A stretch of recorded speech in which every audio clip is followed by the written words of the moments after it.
بسم الله الرحمن الرحيم.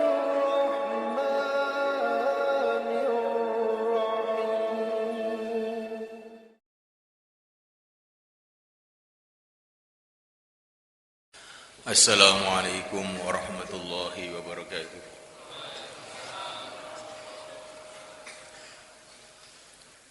Innal hamdalillah nasta'inuhu wa nastaghfiruhu wa nu'minu bihi wa natawakkalu alayhi wa na'udzu bihi min shururi anfusina wa min sayyiati a'malina. من يهديه الله فلا مضل له ومن يضلل فلا هادي له أشهد أن لا إله إلا الله وحده لا شريك له وأشهد أن سيدنا ومولانا محمدا عبده ورسوله اللهم صل وسلم وبارك عليه وعلى آله وأصحابه والتابعين لهم إلى يوم القيامة أما بعد فقد قال في كتابه الكريم إن الذين قالوا ربنا الله ثم استقاموا تتنزل عليهم الملائكة ألا تخافوا ولا تحزنوا وأبشروا بالجنة التي كنتم توعدون نحن أولياؤكم في الحياة الدنيا وفي الآخرة ولكم فيها ما تشتهي أنفسكم ولكم فيها ما تدعون نزلا من غفور رحيم ومن أحسن قولا ممن دعا إلى الله وعمل صالحا وقال إنني من المسلمين ولا تستوي الحسنة ولا السيئة ادفع بالتي هي أحسن فإذا الذي بينك وبينه عداوة كأنه ولي حميم وما يلقاها إلا الذين صبروا وما يلقاها إلا ذو حظ عظيم. Para ulama dan semua hadirin yang dimuliakan oleh Allah Subhanahu wa taala.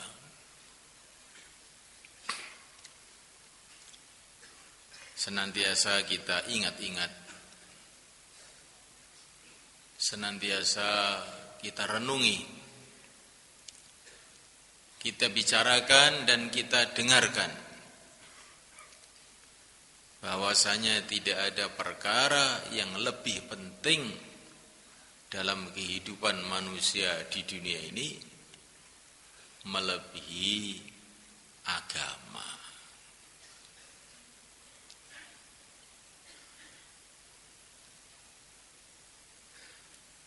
Hadirin muliakan Allah Ta'ala, kebanyakan manusia faham makanan penting, minuman penting, kesehatan penting, rumah penting, jalan-jalan penting. Sedikit yang punya kefahaman agama itu penting. Lebih sedikit lagi yang punya kefahaman bahwa agama itu yang terpenting dari segala yang penting. Padahal agama ini adalah yang terpenting dari segala yang penting. Karena agama inilah kita didatangkan oleh Allah ke dunia ini. Allah mendatangkan kita ke dunia ini karena Allah hendak menguji kita mau amal agama atau tidak. Dan kita nanti akan dimatikan oleh Allah. Kapan itu? Ketika ujian telah selesai. Kalau menurut Allah SWT ujian sudah selesai, maka kita akan dimatikan. Jadi orang mati itu bukan karena umurnya sudah tua, bukan pula karena dia sakit. Sebetulnya tidak. Orang mati itu karena menurut Allah ujiannya sudah selesai.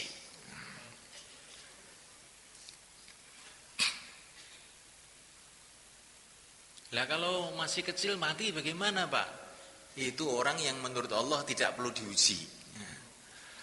Maka masih kecil sudah mati, nggak perlu diuji. Kalau orang kok umurnya panjang, itu berarti usianya belum selesai.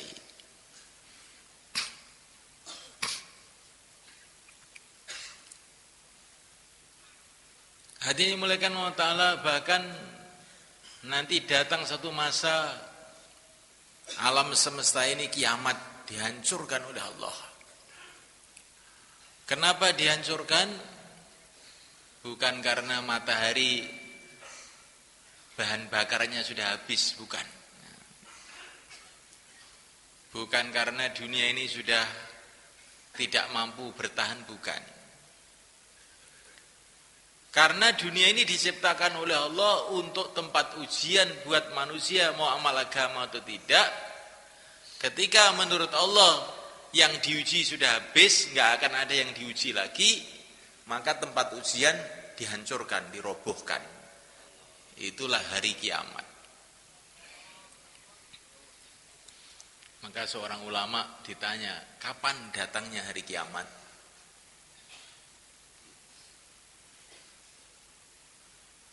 Semua ulama, kata beliau, kalau ditanya perkara ini mesti menjawab hanya Allah yang tahu. Tapi kalau saya tahu, katanya. Loh, kok hebat betul, kok bisa tahu? Iya. Memang saya ini orang hebat. Nah, maka tahu, orang-orang tidak tahu. Kapan itu? Hari kiamat itu kapan? Tahun berapa? Hari kiamat itu akan datang ketika jatah neraka sudah cukup, jatah surga sudah cukup, tidak ada orang mau diuji lagi, terus kiamat. Lah kapan tuh? Wah, itu nggak tahu kalau kapannya. Nah, pokoknya kalau jatahnya sudah cukup, nggak ada orang yang mau diuji lagi, ya sudah akan kiamat. Nah, kalau begitu aja ya saya juga bisa. Ya, nyatanya tadi nggak bisa gitu kok.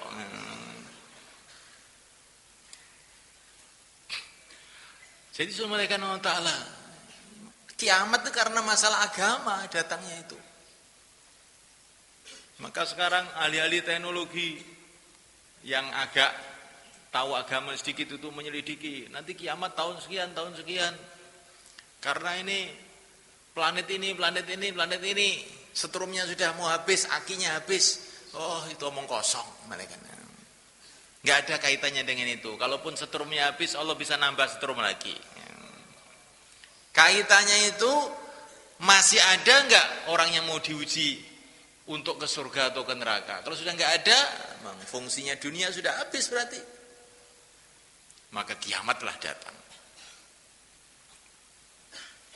Akhirat pun dimulaikan, diciptakan oleh Allah karena masalah agama, yaitu untuk membalas orang-orang yang amal agama dengan surga dan membalas orang-orang yang tidak mau amal agama dengan neraka. Padang mahsyar pun manusia dikumpulkan seluruhnya di padang mahsyar juga karena masalah agama, yaitu untuk menerima hasil ujian. Akan ada pengumuman hasil ujian, siapa yang lulus dalam mengamalkan agama dan siapa yang tidak lulus. Ya, agama itu perkara yang penting, sangat-sangat penting. Dan agama itu tidak akan datang dalam kehidupan manusia kecuali dengan hidayah Allah. Hidayah Allah bukan karena kecerdasan seseorang, bukan. Orang itu bisa memahami keagungan Allah, percaya kepada Allah, yakin kepada Allah, bukan karena kecerdasannya. Orang-orang Jepang itu karena katanya juga cerdas katanya. Tapi nyatanya malah pada nyembah berhala. Menyembah matahari. Itu kaisar Jepang Hirohito itu punya berhala besar. Dia sujud tiap hari di situ. Padahal dia ini katanya orang pinter, tapi kok nyembah batu. Orang-orang India itu sejak dulu terkenal ahli filsafat yang hebat. Tulisan-tulisannya menyebar ke seluruh dunia. Tapi kebanyakan nyembah sapi. Bukan hanya nyembah sapi, malah kotorannya sapi itu loh disium-cium. Cari berkah. Ditiru orang Solo. Semoga nggak ada orang Solo di sini. Selamat nih. Jadi semulaikan Allah Ta'ala itu hidayah itu kaitannya bukan dengan kepandian seseorang, kecerdasan seseorang. Bukan pula hidayah itu karena pengalaman seseorang. Termasuk makhluk yang sangat punya pengalaman itu namanya iblis. Bumi tahu semua, langit tahu semua, surga tahu, neraka tahu. Temennya itu loh para malaikat. Tapi Allah tidak kasih hidayah. Maka dia jadi orang yang kafir, dari makhluk yang kafir. Hidayah itu pemberian Allah kepada siapa yang Allah kehendaki. Sampai Allah berfirman, kalau orang-orang kafir yang sudah masuk neraka, sudah di negeri akhirat, menangis meraung-raung berjuta-juta tahun, walau ruddu la'adu limanuhu anhum wa innahum lakadzibun. Orang-orang kafir yang sudah di neraka, yang katanya sudah kapok, sudah. Itu nanti kalau seumpama saya kembalikan ke dunia, balik kafir lagi. Wa innahum lakadzibun, mereka bohong saja. Walaupun orang itu sudah melihat akhirat pun, kalau Allah nggak dikasih hidayah, ya nggak dapat hidayah. Hidayah itu mahal, ini pemberian Allah kepada siapa saja yang Allah kehendaki. Tapi kalau Allah sudah menghendaki memberikan hidayah kepada seseorang, sebabnya macam-macam, tahu-tahu dapat hidayah. Pada zaman yang mulia baginda Nabi SAW, ada orang itu mendengarkan Quran beberapa ayat. Toha ma anzalna 'alaikal Qur'ana litashqa. Sayyidina Umar radhiyallahu ta'ala mendengarkan beberapa ayat, langsung masuk Islam terus jadi wali. Ada orang itu semulaikan masuk Islam itu sebab melihat akhlaknya orang Islam yang baik, kemudian masuk Islam. Banyak orang-orang kafir datang ke Madinah, ke pasar Madinah, niatnya belanja aja. Melihat akhlaknya orang Islam di Madinah, langsung masuk Islam.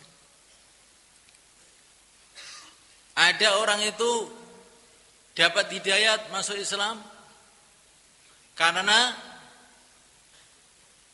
didakwai sama serigala, anjing.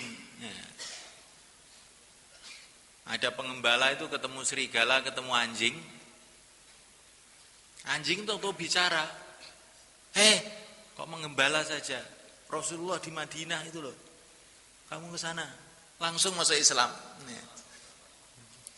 Jadi yang dijadikan asbab hidayah untuk dia itu adalah serigala. Ada juga yang dapat hidayah karena duit. Orang kafir oleh Nabi diikram kasih duit terus, lama-lama masuk Islam, jadi wali juga. Ada orang dapat hidayah itu karena tidur. tidur ngimpi jumpa Rasulullah, bangun tidur terus masuk Islam. Ya ada begitu. Ada yang masuk Islam sebab kawin. Nah, gara-gara ini wanita ini kalau nggak dikawini orang Islam nggak mau. Abu Thalha itu mau kawin sama Ummu Sulaim. Pokoknya kamu masuk Islam saya mau. Nah, langsung masuk Islam terus jadi wali juga. Nah. Ada orang itu dapat hidayat gara-gara berhala, kan aneh itu. Berhala itu mungkin setan-setannya sudah kena dakwah atau bagaimana. Tiba-tiba berhalanya ngomong, "Qul qabilati min Sulaimin kulliha dhahabal anisu wa 'asha ahlul masjidi." Katakanlah kepada semua suku Bani Sulaim, berhala sudah waktunya hancur sekarang. Yang hidup adalah orang-orang ahli masjid. Akhirnya orang Bani Sulaim, kabilah Bani Sulaim itu, suku Bani Sulaim pada masuk Islam.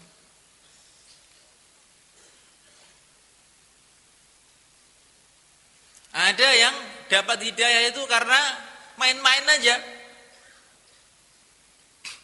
Itu para sahabat setelah Fathu Makkah, adzan di Masjidil Haram, Allahu Akbar.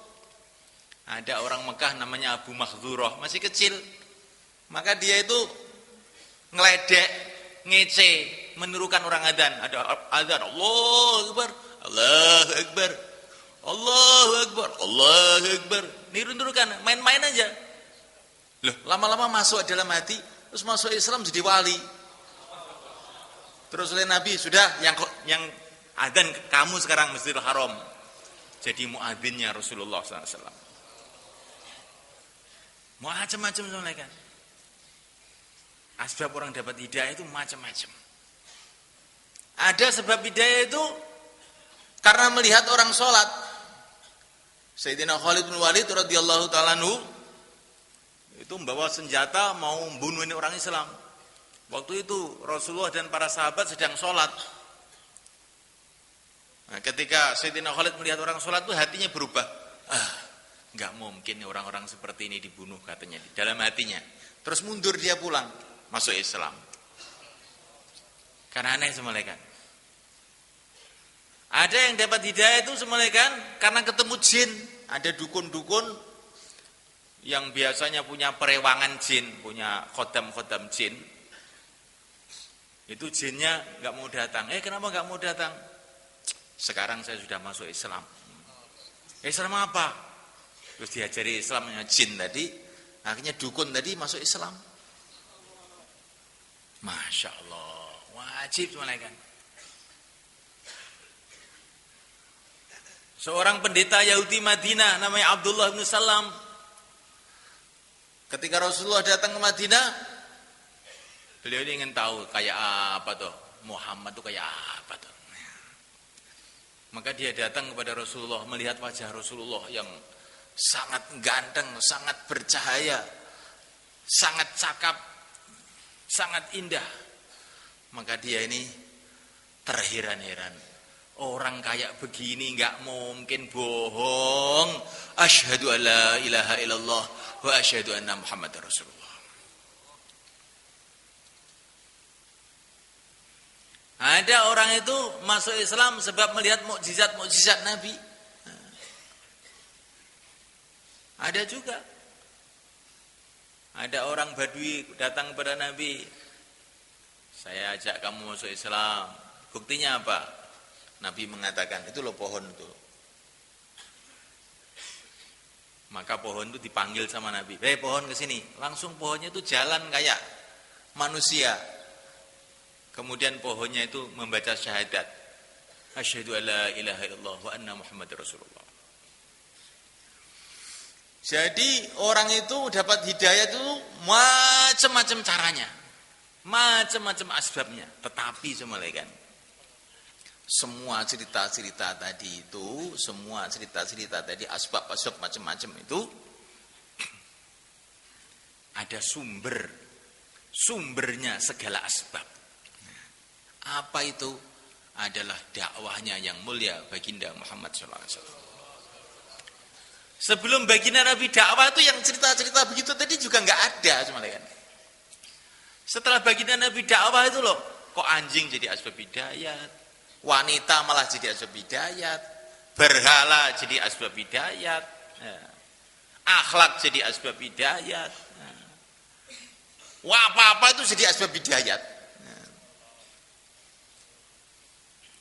Utusan Persia datang ke Madinah mencari Sayyidina Umar. Mana toh istananya Umar itu, katanya duta besar Persia ini. Maka orang Madinah, Umar nggak punya istana. Lah di mana dia? Kalau ingin cari ya cari di masjid sana. Dia pergi ke masjid. Mana Umar? Mana Umar? Nggak ada.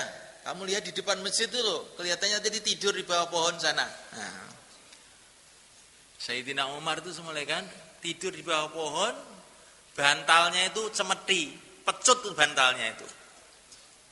Ngorok di situ.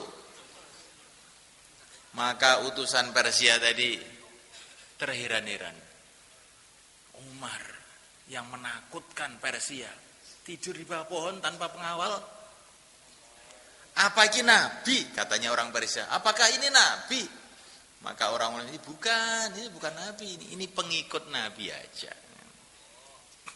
Langsung masuk Islam malaikat. Tapi kata para ulama, semua cerita-cerita kebaikan-kebaikan tadi orang-orang dapat tidak di mana-mana tadi ketika ada sumbernya. Sumbernya itu apa? Dakwahnya yang mulia baginda Muhammad SAW. Ibaratnya dakwah itu seperti hujan.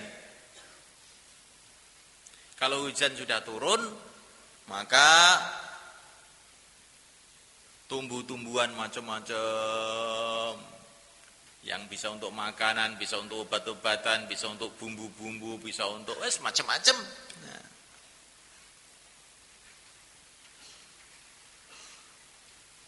Kamu kenyang makan apa tadi? Makan nasi.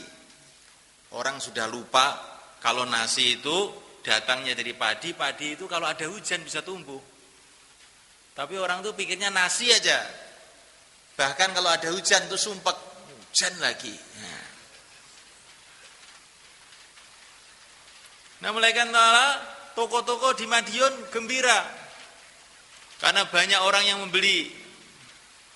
Kamu bisa jadi kaya, kenapa? Karena yang beli banyak. Kamu harus ingat, orang-orang bisa beli itu karena masih ada hujan. Kalau nggak ada hujan, mereka pada kelaparan nggak bisa pergi ke Madiun. Betul nggak mereka?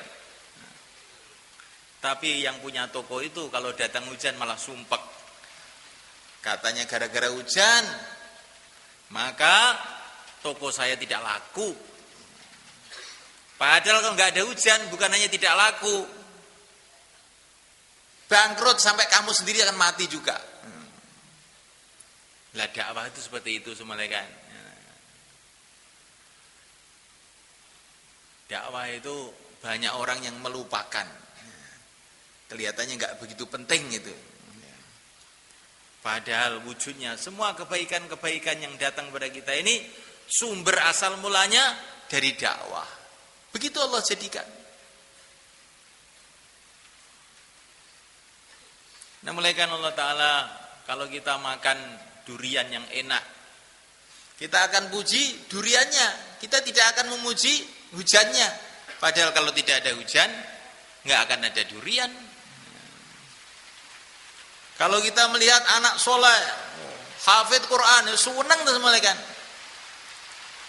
Padahal itu semalekan, wujudnya hafid Quran itu, kalau wujud masyarakat yang cinta agama, dan wujudnya masyarakat yang cinta agama itu kalau ada dakwah dulu. Kalau nggak ada dakwah nggak akan wujud masyarakat yang cinta agama, sehingga nggak akan ada orang hafid Quran. Tapi yang kita lihat itu hafid Qurannya saja. Kalau melihat hafid Quran mesti senang. Kalau melihat anak yang nakal kita bagaimana? Sumpek. Padahal kita harus tahu sebabnya anak-anak nakal itu karena masyarakat itu rusak. Makanya anak-anak jadi nakal sebabnya rusak karena tidak ada dakwah. Sumber segala kebaikan yang datang ke dunia ini asal mulanya itu dakwah. Begitulah tertib Allah. Allah yang bikin tertib seperti itu. Hakikatnya semua dari Allah, tapi tertibnya itu begitu itu Allah jadikan. Ketika wujud dakwah lah, macam-macam kebaikan tuh datang ke muka bumi ini. Maka dakwah itu penting atau tidak mulai kan? Oh, penting sekali. Maka ini mau ada istimewa ini kelihatannya kan sudah mufakat mau keluar semua. Insyaallah kan? Tidak ada dakwah kalau kita tidak menyiapkan waktu untuk dakwah. Kalau seneng tok tidak menyiapkan waktu untuk dakwah, bagaimana bisa dakwah hidup? Wujudnya pertanian karena ada orang menyiapkan waktu untuk pertanian. Wujudnya usaha perdagangan karena orang menyiapkan waktu untuk itu. Wujudnya usaha dakwah karena kita menyiapkan waktu untuk dakwah. Itu asbabnya begitu itu. Maka kita semua niat keluar 4 bulan. Insyaallah kan? Insyaallah. Yang niat 4 bulan angkat tangan. Semua angkat tangan. 100%. Alhamdulillah. Baru niat saja sudah dapat pahala. Kalau berangkat pahalanya berlipat-lipat.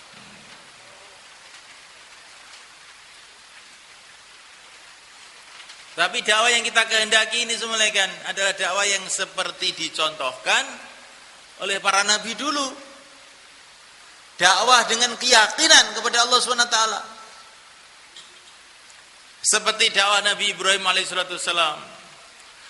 Ketika menghadapi masalah Namrud, keluarga, masyarakat. Bagaimana Nabi Ibrahim mengajari kita keyakinan?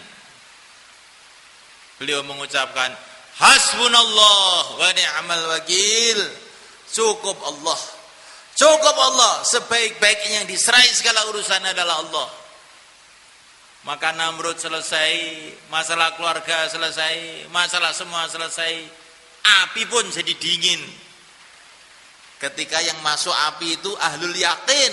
Hasbunallah, cukup Allah. Insyaallah malaikat. Dakwah yang kita inginkan itu dakwah dengan seperti yang dicontohkan oleh Nabiullah Musa alaihissalam. Ketika beliau menghadapi segala masalah, Fir'aun yang zalim, menterinya Haman yang penjilat, Bani Israel yang semrawut, Korun yang kurang ajar. Apa yang beliau katakan? Ini beliau kasih contoh kepada kita menghadapi masalah. Wa ufawwidu amri ila Allah. Innallaha basirum bil ibad. Aku serahkan segala urusanku kepada Allah. Sesungguhnya Allah Maha tahu kepada seluruh hambanya. Hasilnya apa? Fawaqahullahu sayyiati ma makaru. Allah jaga dari keburukan musuh-musuhnya. Wa haqa bi ali fir'auna su'ul azab. Musuh-musuhnya dihancurkan oleh Allah. Dakwah yang kita kehendaki itu dengan keyakinan seperti yang dicontohkan yang mulia baginda Muhammad sallallahu alaihi wasallam. Ketika menghadapi masalah-masalah dikepung seorang Quraisy, la tahzan innallaha ma'ana. Jangan kamu bersedih, Allah bersama kita. Datang pertolongan Allah. Sehingga seluruh usaha-usaha buruk musuh-musuh Islam semua gagal. Dakwah dengan keyakinan yang dicontohkan oleh yang mulia baginda Muhammad alaihissalam. Ketika di Uhud dikepung orang kafir di belakang, kanan, kiri, depan. Allahumma iyyaka na'budu wa iyyaka nasta'in. Ya Allah, hanya Engkau yang aku sembah, hanya Engkau yang aku mintai tolong. Datang pertolongan Allah, orang-orang kafir melencung semua, mental semua. Ini dakwah dengan yakin. Nah, oleh karena Allah Ta'ala yang kita kehendaki dakwah dengan yakin, dakwah dengan sayang kepada umat. Sebagaimana yang dicontohkan Nabi Ibrahim alaihissalam, faman tabi'ani fa innahu minni wa man 'asani fa innaka ghafurur rahim. Ya Allah, siapa yang ikut aku, golonganku, yang tidak mau ikut aku, Engkau adalah Maha Pengampun lagi Maha Penyayang, ampunilah dia. Ini sayangnya Nabi Ibrahim. Dakwah dengan sayang kepada umat, bukan dengan marah kepada umat, sayang kepada umat. Dakwah dengan takut kepada Allah dan ingat negeri akhirat. Itulah dakwah yang sukses. Allah bercerita mengenai pertolongan Allah yang didatangkan kepada para nabi, para rasul.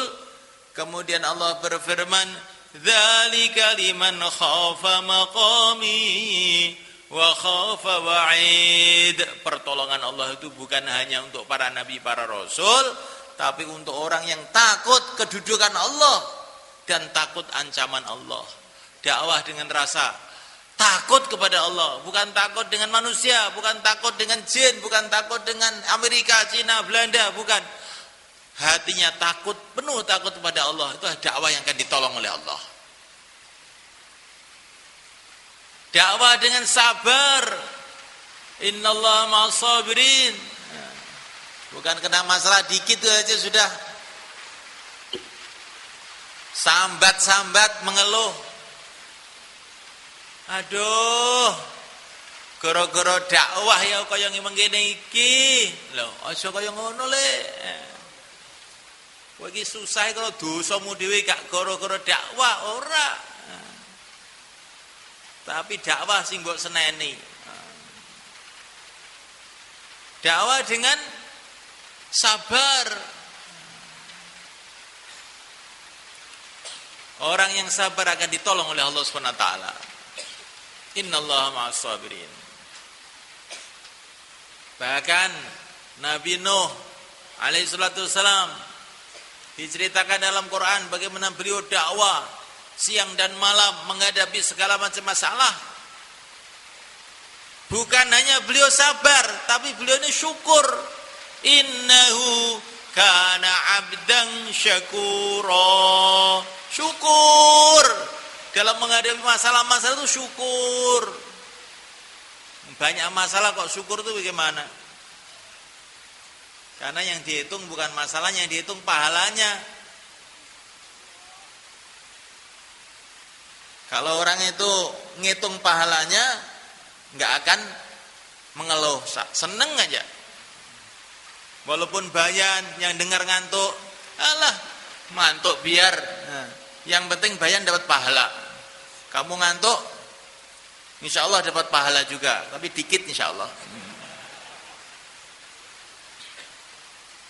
Jadi semulaikan Allah Ta'ala, Nabi Nuh itu dakwah siang dan malam menghadapi segala masalah.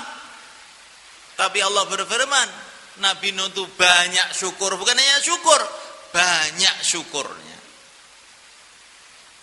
Lah orang yang dakwah dengan banyak syukur inilah yang akhirnya sukses. Kayak Nabi Nuh alaihissalam, di mana akhirnya seluruh orang kafir seluruh dunia habis semuanya, tenggelam semuanya dengan barokah dakwahnya Nabiullah Nuh alaihissalam. Dakwah dengan cinta kepada Rasulullah SAW. Di para sahabat ketika terjadi perang besar-besaran zaman Sayyidina Abu Bakar, maka mereka melihat pasukan-pasukan Islam sudah kocar-kacir. Maka tampak bagaimana mereka itu mencintai Nabi. Kecintaannya kepada Nabi itu sudah enggak karu-karuan. Maka mereka berteriak, "Wa Muhammadah! Wa Muhammadah! Wa Muhammadah!" Aduh, Rasulullah sudah wafat ini. Aduh Muhammad maju. Langsung menang semua malaikat. Ya, begitu. Orang yang hatinya dipenuhi dengan kecintaan pada Nabi, inilah orang-orang yang akan sukses. Nah, malaikat Allah Ta'ala, lah dakwah yang seperti inilah yang akan kita usahakan. Insyaallah malaikat. Dakwah dengan berjamaah, yadullah ma'al jamaah, pertolongan Allah itu kalau kita ini berjamaah, bareng seluruh umat ini, kita ajak bareng-bareng untuk dakwah, bukan sendiri-sendiri, bareng-bareng. Sebagaimana para sahabat semuanya 100%. Kuntum khaira ummatin ukhrijat linnas ta'muruna bil ma'ruf wa tanhauna 'anil munkar. Seluruh sahabat, ini ayat ini cerita sahabat ini 100% dakwah semua, laki-laki, wanitanya, bahkan anak-anaknya, semua dakwah. Kita ingin umat Islam itu kembali begitu lagi.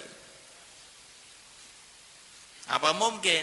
Nah, kalau Allah yang buat, mana ada perkara yang tidak mungkin. Yang penting kita mulai saja. Insyaallah malaikat. Kita bukan ingin bikin golongan dakwah, tapi kita ingin seluruh umat Islam dakwah semua. Kayak para sahabat dulu, semua dakwah. Maka semulaikan Allah Ta'ala semuanya ingin ikut Nabi sahabat. Bukan begitu? InsyaAllah malaikat. Maka yang niat untuk 4 bulan atau 40 hari, silahkan berdiri.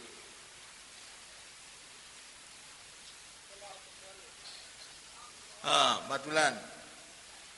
Ke selatan. Ke selatan sana. Ke selatan. Yang niat 4 bulan, 40 hari langsung semua ke selatan semua. Cepat aja insyaallah.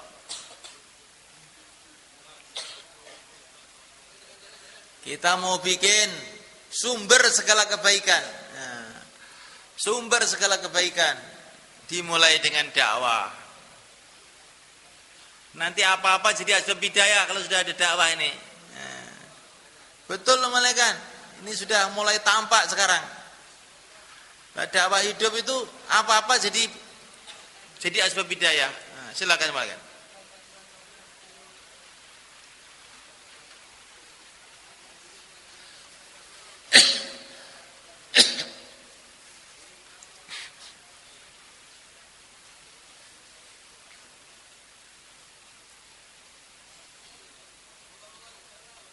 Dari daerah-daerah yang mau keluar waktu istima, sekarang juga daftarkan diri. Sehingga nanti pembentukan jamaahnya mulai awal sehingga lebih mudah. Besok orang banyak datang, nanti susah bentuk jamaahnya. Mulai sekarang daftar semua, supaya dibentuk jamaah dengan sebaik-baiknya, dipikirkan rutenya dan sebagainya. Monggo nyetan. Yang temboro niki ndang jumeneng sakniki mawon. Wis karepmu piye? 40 dina. Nggih, monggo jumeneng. Bismillah. Wong ndi-ndi padha teko kabeh. Sampeyan kok mboten medal napa mboten isin sampeyan. Wong sing ora duwe isin, kuwi berarti imane kurang gitu. Wong iki kudu duwe isin barang. Monggo. Isin itu asbab hidayah. Sayyidina Hamzah itu isin karena dia malu ponakannya kok dihinakan sama Abu Jahal. Maksudnya Rasulullah dihinakan sama Abu Jahal. Maka Hamzah ini marah. Kurang ajar Abu Jahal. Saya masuk Islam kalau gitu. Padahal asalnya itu belum masuk Islam. Gara-gara marah isin terus masuk Islam. Lah kamu sudahlah, walaupun nggak niat isin-isin sidik berangkat.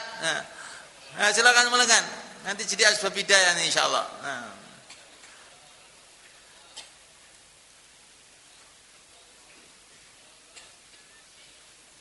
Sebetulnya ada asbab hidayah yang sangat baik semulaikan zaman sahabat itu, tapi sekarang ini susah.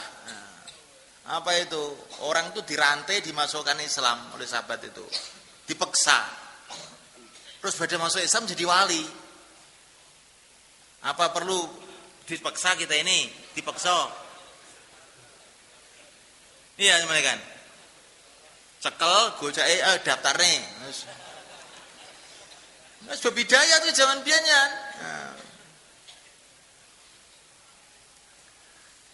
Asbab itu dipaksa. Lah kita ini kalau dipaksa orang nanti malah marah. Paksa diri masing-masing. Walaupun enggak niat, dirinya dipaksa. Sehingga dalam satu hadis dikatakan Allah Subhanahu wa taala ridho kepada orang-orang yang masuk surga dengan dirantai.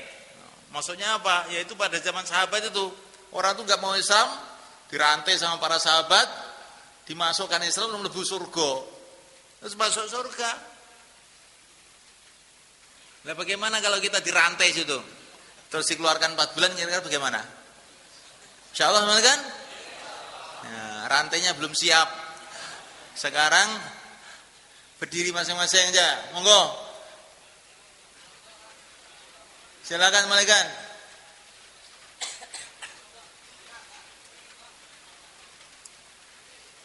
Kurang ikhlas sedikit awalnya nggak apa-apa, pokoknya keluar aja, nanti lama-lama ikhlas sendiri. Nah, silakan Malikan. Nah, ngenteni ikhlas ram mangkat-mangkat nih, monggo mohon, bismillah. 40 hari kita bentuk jamaah mulai sekarang, sehingga besok hari Ahad, hari Sabtu pagi sudah para masyayikh datang, sudah siap semua jamaahnya. Insyaallah Malikan. Nah, sudah sekarang begini aja. Sekarang bikin halaqah 3344, ganti bapak-bapak yang dakwah. Jangan denger aja. Sekarang yang dakwah ganti bapak. 3344, silakan. 10 menit. Ini waktunya masih panjang nih, baru jam 7 nih. 10 menit sampai angka 4 itu. Terus taskil. Nah.